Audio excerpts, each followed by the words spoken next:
नमस्कार दोस्तों, एक नई लर्निंग के साथ हाजिर हूँ और आज के इस बिजनेस फाइनेंस लर्निंग में जिस कंपनी को लेकर हम लोग चर्चा करने की कोशिश करेंगे उसको कुछ मार्केट की फिल्टर बेस पे हमने कह सकते हैं कि स्क्रीन किया है। और स्क्रीन करने के टाइम पे हमने कुछ पॉइंट को हाईलाइट करने की सबसे पहले कोशिश। देखिए, यदि आज की डेट की बात करूँ तो वह है करीब 21 मार्च 2025। और इसमें हमने एक ऐसी कंपनी को चुनने की कोशिश किया जो कि 50 डे मार्क से ऊपर हो, 200 डे मार्क से ऊपर हो, इंट्रिंसिक वैल्यू से कम प्राइस का वैल्यू हो, अर्थात अंडर वैल्यूड स्टॉक हो, Y O Y Q R Q दोनों का ग्रोथ रेट कम से कम 1% से ज़्यादा होना चाहिए था, चाहे वो सेल्स हो चाहे वो प्रॉफिट का नंबर ही क्यों ना हो। प्राइस टू अर्निंग की बात किया है तो लेस देन 50 मल्टीपल से कम होना चाहिए था, और 500 करोड़ की मार्केट कैप वाली कंपनी। इसमें काफ़ी सारी कंपनी नाम निकल के आती है। उसमें एक कंपनी है जिसका नाम है बलू फोर्ज। और बलू फोर्ज की बात अब करने वाले हैं, जो कि स्टार्ट करते हैं पीयर्स कंपैरिजन से। अब जहाँ पे इसके दिग्गज कंपनी के तौर पे चाहे भारत फोर्ज हो, चाहे एआई इंजीनियरिंग हो, चाहे पीटीसी इंडस्ट्रीज हो, चाहे सीआईए ऑटोमोटिव्स हो, इसके अलावा काफ़ी सारी कंपनी और है। टोटल इसमें इसके स्किनर के अकॉर्डिंग टोटल 38 कंपनी एक ही सेक्टर से जुड़ी हुई कंपनियां हैं। यहाँ पे चर्चा करने के पीछे वजह है जो हमने यहाँ पे वायो वाई ग्रोथ हो, क्वार्टर ऑन क्वार्टर ग्रोथ हो, इसको लेकर के एक परसेंटेज वाइज देखा कि अच्छा चलिए ग्रोथ रेट जो है ना धीरे धीरे बढ़ना चाहिए। उसमें बलो फोर्ज की बात करूं तो इसका जो ग्रोथ रेट था, यहाँ पे वायो वाई की ग्रोथ रेट था जहाँ पे 73% से लेकर के वहीं प्रॉफिट में 134% तक की। वहीं ये क्वार्टर ऑन क्वार्टर में 14% से लेकर के और करीब 22% तक की आंकड़ा टच करती है। तो मार्केट में इसका वैल्यूएशन के दृष्टिकोण से देखा जाए तो थोड़ा सा महंगा दिखता है। किसके कंपैरिजन में? चाहे एआई इंजीनियर्स से कंपैरिजन करके देखा जाए, चाहे सीआई ऑटोमेशन के हिसाब से देखा जाए, चाहे वो बालकृष्ण फोर्ड जैसे कंपनी से भी कंपेयर किया जाए। वहीं यदि आप इनकी इस वैल्यूएशन के दृष्टिकोण से देखते हैं तो ये जो कंपनी है आज भी इनके पास एसेट्स काफी ज्यादा है, इसीलिए अंडर वैल्यूड की कैटेगरी में आती है। जबकि करंट मार्केट की प्राइस को यदि बुक वैल्यू से कंपेयर किया जाए तो नियरली 700% की रैली क्रिएट करता है, 720 730 के आसपास बनती है। जबकि ईयर एंड ईयर बेसिस के मुताबिक जो कंपनी का ग्रोथ रेट था उसमें देखा गया कि सेल्स दिन बाय दिन बढ़ी है, प्रॉफिट का नंबर बढ़ा है, और स्टॉक प्राइस सीजीआर बढ़ती देखी गई है जो कि 158% तक कहाँ पे मूवमेंट कर चुका है। और रिटर्न ऑन इक्विटी भी इनको क्या दे रही है? रिटर्न देती दिख रही है। तो चार्ट लेवल पे चलेंगे आगे चल करके, एक जगह हम इसकी समरी पे चलते हैं और समरी पे समझने की कोशिश करते हैं। यदि हम वैल्यू फोर्ज इंडस्ट्रीज की बात करें जो कि engineering in the manufacturing of the fully finished in the जो कि सेमी फिनिश्ड हैं, जहाँ पे चाहे फोर्ज हो क्या चाहे वो क्रैक सॉफ्ट्स की बात किया जाता है, फोर्ज इन द कंपोनेंट्स की बात किया जाता है, और capability in the manufacturing the component and the conforming to the new emissions regulations और बाकी जो न्यू एनर्जी व्हीकल है उसमें डील करती है। ये सब चीज़ें जो थी मार्केट में चलती बुलती रहती है, स्टॉक प्राइस को लेकर मैं ज़्यादा डिस्कस नहीं करने की कोशिश करता हूँ। यहाँ पे यदि हम इनकी इंडस्ट्रियल के पी के मुताबिक देखते हैं स्टॉक पी, तो क्या लगा कि थोड़ा सा ओवर वेटेज हुआ। लेकिन जैसे इंटरेस्टिंग वैल्यू के कंपेरिजन इसको देखा तो क्या कहता है? अंडर वैल्यूड है, क्योंकि हायर से हायर कहाँ तक पहुंची थी। इसको भी हम सभी के सभी पीयर्स से कंपेयर कर देंगे आज के सिचुएशन में किस पीयर्स का कितना स्टेबल है और कितना गिरा हुआ महसूस हो। प्रोमोटर कंट्रोल जो है 54% के आसपास है। नेट इनकम मार्जिन करीब 20% के आसपास है। डेट टू इक्विटी करीब 0.06 का आसपास है, और करंट रेशियो के नंबर भी 3.81 का नंबर दर्ज कर। आरओई आरओसी दोनों का आंकड़ा की बात किया जाए तो करीब 25 से लेकर 30% की नंबर रिटर्न की बात कहती है। तो कंपनी में करीब करीब 66,000 निवेशक हैं, अर्थात 6500 करोड़ की मार्केट कैप वाली कंपनी में 66,000 से ज्यादा शेयर होल्डर का होना, जो कि 31 दिसंबर 2024 का।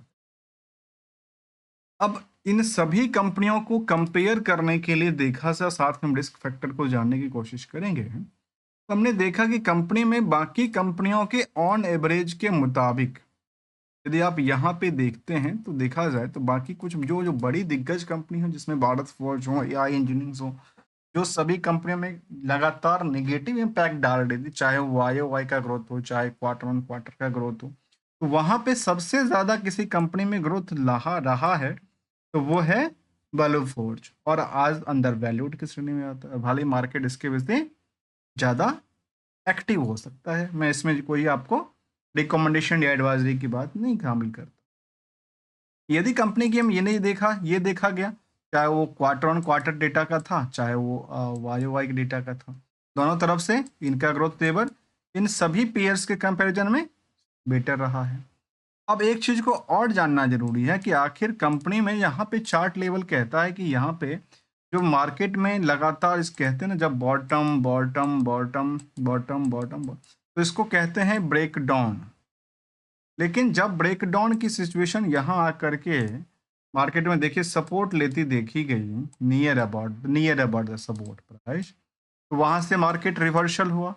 तो रिवर्सल इससे पहले भी हो चुका है, ऐसा नहीं कि पहली बार ऐसा हुआ, यहाँ भी रिवर्सल हुआ था, यहाँ भी रिवर्सल हुआ था, और यहाँ भी रिवर्सल। तो रिवर्सल हुआ तो मार्केट को कहते हैं कि ब्रेकआउट कर गया, और मार्केट में एक नई उत्सुकता जाहिर हो जाता है। इसके लिए एक सिंगल सी हम लोग गोल्डन रूल को चर्चा करेंगे आगे चलकर। आखिर गोल्डन रूल क्या कहता है? रिस्क फैक्टर के मुताबिक कंपनी में जो रिस्क था 142 दिन के लिए जिक्र करता है। निवेशकों का इंटरेस्ट में ये कहता है कि एफ आई डी आई की जो होल्डिंग है, उसमें सबसे ज़्यादा एफ आई के पास होल्डिंग है, अभी भी 6% के आसपास, जबकि 10% था, फिर 6% हो गया। तो आम निवेशकों गवर्नमेंट के पास 4% की होल्डिंग शिफ्ट कर जाती है। आखिर कौन सी गवर्नमेंट इसको लेती है? तो कहते हैं इन्फोर्समेंट डायरेक्टरेट रायपुर के पास इनके, अब ये मुझे लगता है कि शायद ईडी के पास चला गया है, कुछ इसमें ईडी का मामला फंसा ऐसा दिखता है।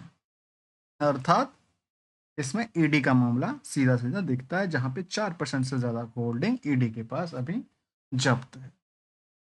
अब पब्लिक की बात किया जाए तो पब्लिक में करीब 33% की होल्डिंग है, 66,000 निवेशकों का इंटरेस्ट जुड़ा था। और पब्लिक होल्डिंग में भी कुछ बड़ी दिग्गज नाम भी शामिल करता है, जिसको हम लोग कहते हैं कि सुपर इन्वेस्टर। एक जो काफ़ी सारी कंपनी में रहा हो, उनको कहते हैं सुपर इन्वेस्टर, जिसमें एक नाम शामिल करता है आशीष कचोलिया जैसे नाम को। इसमें मार्केट में ये इनकी परसेंटेज 1.73 का परसेंटेज रहा है, जो दिसंबर तक का डेटा कहलाती है। कुछ और भी हैं जिनके पास कुछ होल्डिंग बना हुआ है पहले से, और आज भी स्टेबल्स हैं। तो बाकी कंपनियों में जो स्टॉक रेंज है वो क्या कहलाता है आज के समय में? तो यहाँ पे देखा गया कि हमने इसको क्या किया, सभी कंपनियों को पीयर्स की एक ही लाइन में ले आया। चाहे तो हम लोग इसको ग्राफ भी बना सकते हैं, लेकिन फिलहाल हम ग्राफ नहीं बनाने वाले हैं। यहाँ पे देखा गया कि सबसे ज़्यादा यदि किसी स्टॉक में गिरावट हुई है, तो वो था करीब 36% के आसपास, और 36 से 38%, जिसमें चाहे हैफिक पॉइजनिंग का काम नाम हो, चाहे वो इसकी जिक्र किया जाता है, चाहे वो CIE ऑटोमेशन का ही नाम शामिल क्यों ना करें। थर्ड नंबर की बात भारत फोर्ज, लेकिन इस कंपनी में गिरावट यदि बाकी कंपनियों में सबसे ज़्यादा रहा, तो यहाँ 33% रही, जबकि कुछ कंपनी में थोड़ा सा कम भी रहा। यदि रिटर्न के एक्सपेक्टेशन को देखा जाए तो मार्केट में इससे 218% की लोअर से करंट मार्केट की जोन की बात कहती है। अभी भी जिन लोगों के पास एक बॉटम प्राइस पे पोजीशंस हैं, उनके पास पोर्टफोलियो में 218% की क्या करती है, वैल्यूएशन इंक्रीज दिखती होगी। जबकि नेट इनकम मार्जिन को लेकर देखा जाए तो बाकी कंपनियों के ऑन एवरेज के अकॉर्डिंगली यहाँ करीब 20% रहा है, तो कुछ कंपनी में थोड़ा सा कम, तो कुछ कंपनी में थोड़ा सा ज़्यादा। अब ऑन एवरेज सेकेंड पोजीशन पे नेट इनकम मार्जिन के अकॉर्डिंगली इसको रखा जा सकता है, जिसका नाम वैल्यू फोर्ज है। अर्थात यदि हम रिस्क और रिवार्ड के एक्सपेक्टेशन को देखा जाए तो कंपनी में रिस्क नहीं कहता है, लेकिन एक जगह पे जो हमने देखा था कि निवेशकों के इंटरेस्ट में ईडी रायपुर के पास जो फंड है, शेयर है, उसको लेकर के लगता है कि शायद ईडी का कुछ जो कार्रवाई था, शायद उसमें कुछ ऐसा आंकड़ा निकलती है। फिलहाल हमने देखा कि यहाँ पे allotment of 25,000 share for the promoters के पास 13,25,000 शेयर अलॉटमेंट किया गया है। किसके थ्रू किया गया है? कहते हैं substantial share for the ball forge को एक्विजिशंस किया था, इसके अलावा इन्वेस्टर प्रेजेंटेशन की जिक्र उन्होंने रखा था, जो कब मार्च में अभी रिसेंटली आया था, उस पे एक नज़र यदि हम फोकस करें, कंपनी ने कहा है कि इनका नेविगेशन टू द रिपोर्ट की जिक्र करता है, जहाँ पे 35 साल का एक्सपीरियंस हुआ है कंपनी का। ग्रोथ रेट चाहे फैक्ट्री हो, चाहे वो मशीनरीज कैपेसिटी हो, चाहे फोजनिंग कैपेसिटी हो, चाहे एडवांस इक्विपमेंट्स की बात ही क्यों ना किया जाए, जहाँ पे core strength and the capabilities की जिक्र अलग अलग चीज़ों को लेकर रखी है, जहाँ पे रिवेन्यू फ्रॉम ऑपरेशंस में इनका 2557 मिलियन का रहा है। हाइलाइट्स कंसोलिडेटेड डेटा की भी की एक ग्राफ शामिल करता है, चाहे वो वाई ओ वाई का ग्रोथ हो, चाहे वो 9 मंथ का ही ग्रोथ क्यों ना हो, उसमें 64% तक की रिवेन्यू पार्ट्स में इंक्रीज देखने को मिला है पिछले 9 मंथ की अकॉर्डिंगली। इसके अलावा कुछ मैनेजमेंट की कमेंट्री थी और इसको हमने एक थोड़ा सा पार्ट्स लेने की कोशिश की।